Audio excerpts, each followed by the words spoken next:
ورحمة الله تعالى وبركاته. أتمنى أن تكونوا في أتم الصحة والعافية.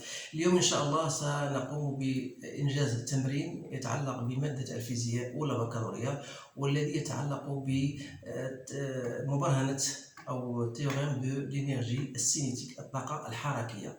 إذن على بركة الله. إذن عندكم هذا الشكل هو مرسوم كهذا. هذه من المعطيات اللي هي كاينة في التمرين. عندنا الجزء فهو يتكون من الجزء الأول والجزء الثاني والجزء الثالث. الجزء الأول هو عبارة عن بيست أ بي عندنا ديالها، عندنا ثاني بي سي، وعندنا سي دي. إذن أول سؤال يطرح هو faire le bilan de force exercée sur le solide S sur la piste AB. Donc, vous avez un solide quelconque S, qu'il soit une boule ou bien quelque chose d'autre. Donc, il est lancé avec une vitesse initiale VA. C'est déjà, on vous demande, il est déjà lancé avec une vitesse initiale qui est égale à 3 mètres par seconde. Alors là, durant son mouvement de A vers B, il est soumis à certaines forces. Quelle est cette force-là? Donc on peut dire que A, ou bien que le solide S, est soumis aux forces suivantes. Quelles sont ces forces-là?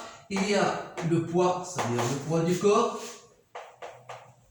Le poids du corps S.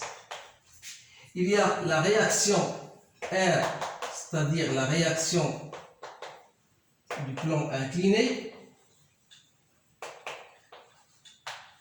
Et il y a la force de frottement. Donc on a négligé les forces de frottement, bien sûr, on va négliger ces forces de frottement. Donc il nous reste seulement deux forces, le poids et la réaction.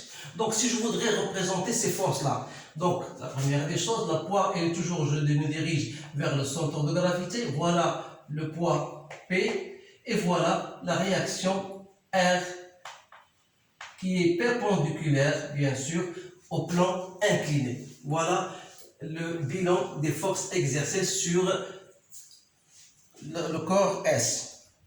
Donc après avoir répondu à cette question, on vous demande de chercher le travail, bien sûr, en appliquant le théorème de l'énergie cinétique. Vous allez trouver la vitesse de B. Donc en appliquant le théorème de l'énergie cinétique entre A et B.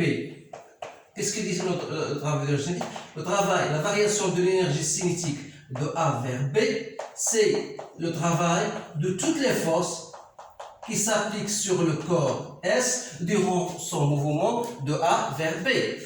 Alors là, la variation de l'énergie cinétique, c'est l'énergie cinétique finale moins l'énergie cinétique initiale. Autrement dit, c'est 1 demi m la vitesse en B au carré moins 1 demi m VA au carré. On a dit que la variation de l'énergie cinétique, c'est le travail de toutes les forces, c'est-à-dire c'est le travail du poids de A vers B, il ne faut pas l'oublier, plus le travail de la réaction R, toujours de A vers B. Comme étant donné, bien sûr, qu'il n'y a pas de frottement, c'est-à-dire que la réaction est perpendiculaire au plan incliné, donc on peut en déduire que le travail de R égale à 0. Donc il nous reste le travail du poids qui n'est autre que mg ZA moins ZB, c'est-à-dire c'est mg ZA moins ZB, c'est l'altitude H. Donc l'altitude H, c'est celle-ci. Donc cette altitude H, on peut la déterminer en utilisant sinus de alpha. Pourquoi? On a sinus de alpha n'est autre que H sur AB. Donc, et par suite, on aura mg H n'est autre que AB sinus de alpha. Donc dans ce cas-là, on peut déterminer la vitesse de B n'est autre que la vitesse de A au carré. Je multiplie par 2 et je divise par M, donc 2G AB sinus de alpha. C'est-à-dire que la vitesse de B sera la racine carrée de tout ce machin. Donc voilà la vitesse de B. Donc je ne vais pas faire le calcul, c'est à vous de le faire tout seul. Donc ce qui n'importe le plus, on voit comment trouver l'expression de la vitesse de B. Donc on va passer à autre question. Donc voilà le théorème d'énergie, c'est un théorème que vous allez, ou bien que vous devez savoir l'appliquer dans différentes situations. Donc connaissant la vitesse de B, on va passer à autre chose. Maintenant, je vais considérer la piste ou bien la partie BC. Donc la partie BC, on vous demande toujours, en appliquant le travail, bien le théorème de l'énergie cinétique, si je l'applique entre B et C, c'est toujours 1 demi m la vitesse de C au carré, moins 1 demi m la vitesse de B au carré. C'est le travail de toutes les forces qui s'appliquent sur le solide S lorsqu'il arrive à la piste BC. Dans ce cas-là, le solide S il est soumis à son poids et à la réaction. Mais dans ce cas-là, on vous dit qu'il y a une force de frottement entre B et C. C'est-à-dire, voilà le sens de mouvement. Donc la force de frottement, on aura la réaction R, c'est comme ça. Donc la réaction R, c'est comme ça. Donc ça veut dire qu'il aura deux composantes. On aura la force RT, tangentielle qu'on note généralement F, et on aura une composante Rn. Donc, on applique tout ce travail, on aura le travail de quoi? Du poids, bien sûr, toujours de B vers C, plus le travail de R. R, c'est quoi? C'est F plus R, N. Toujours de B vers C. Donc, le travail de Rn plus Rn, il est normal à trajet BC, et le poids kédérique. Donc, on aura dans ce cas-là que 1 demi m VC au carré égale à 1 demi m VB au carré plus le travail de F. Le travail de force de frottement, c'est F scalaire BC, produit scalaire. Alors là, c'est toujours la même chose. Donc F et BC sont de signes contraires. Donc on aura moins F BC. Donc vous connaissez bien sûr la mesure de BC et vous avez F. Donc il ne reste que faire de calcul. Donc V de C au carré sera multiplié par 2 sur M. Donc VB au carré moins multiplié par 2 et divisé par M de F sur M BC. Donc n'oubliez pas que ça en racine carrée. Donc c'est voilà la vitesse de C. Donc vous faites le calcul, et bien sûr il faut savoir utiliser l'expression, et bien sûr le calcul ça restera une chose simple, c'est ça. Donc la masse elle était en kilogrammes, donc vous n'allez pas faire une conversion. Donc F en newton, BC en mètres, la vitesse bien sûr en mètres par seconde. Donc voilà, on a déterminé la vitesse de C. Maintenant, on va passer à la partie 3, c'est-à-dire on va passer à CD. Donc CD, c'est un arc. Donc, la première question, déterminer la vitesse du point M. C'est-à-dire, lorsque le solide va arriver à ce point-là, il aura toujours soumis, bien sûr, à son poids.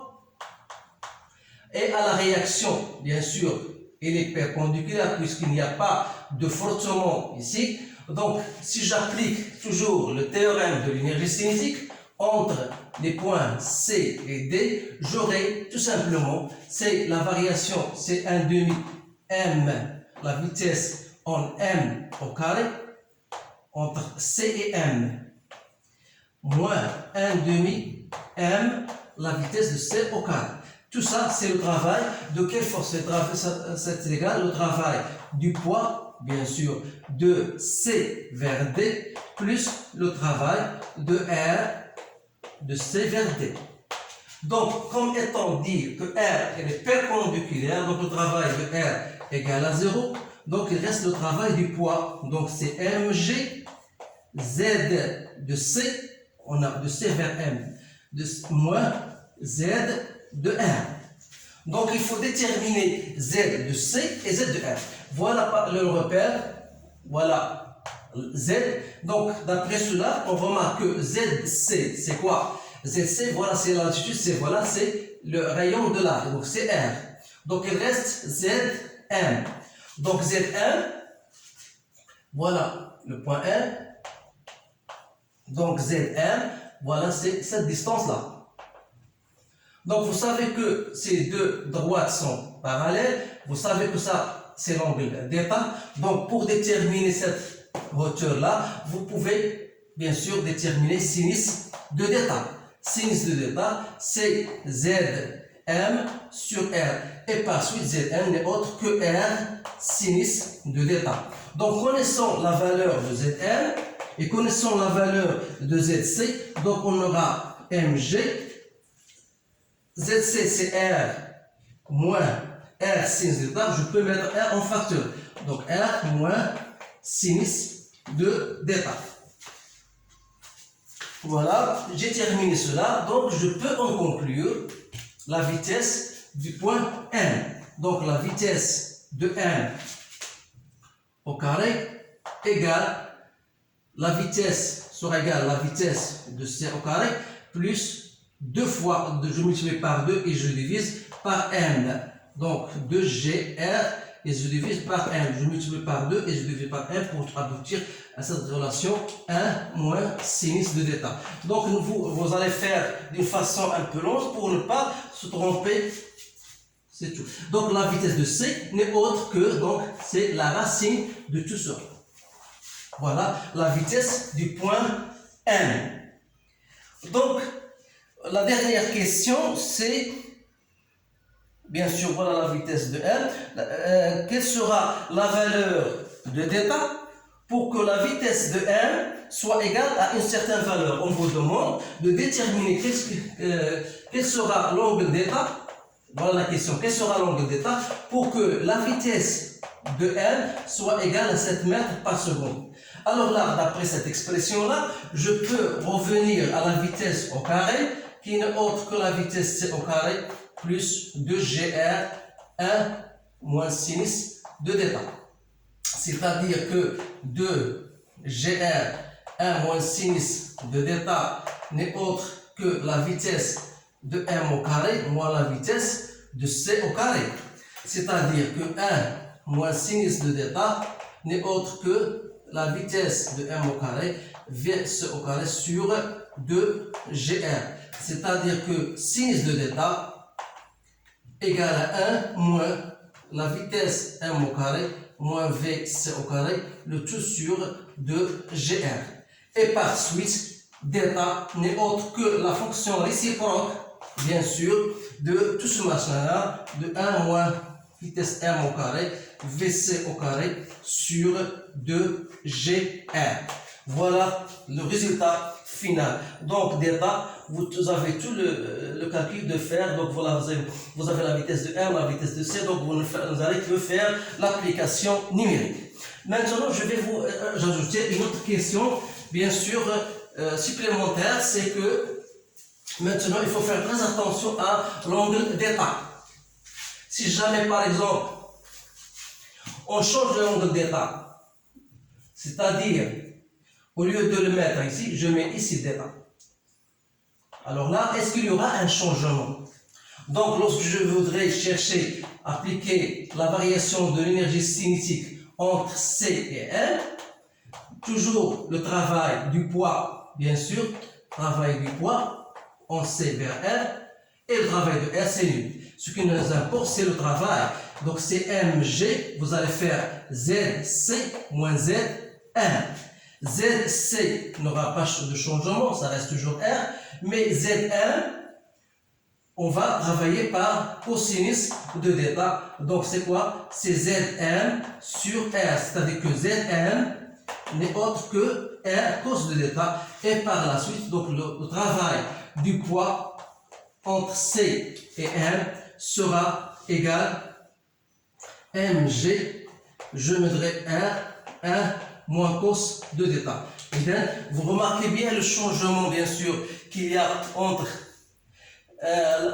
le changement de d'état. Donc lorsque j'ai changé d'état, vous avez bien sûr un changement qui se localise au niveau de travail du poids. Donc je pense que l'exercice est terminé. Je m'excuse parce que je parle surtout en français pour que les élèves, bien les étudiants bien sûr, peuvent comprendre cet exercice. Donc dans les séances prochaines, on peut faire des exercices en parlant en arabe, tantôt en français, tantôt en arabe, ou on les mélange tous les deux. Donc je vous souhaite un bon examen, ou bien un bon examen. Donc je vous laisse et à bientôt. Merci.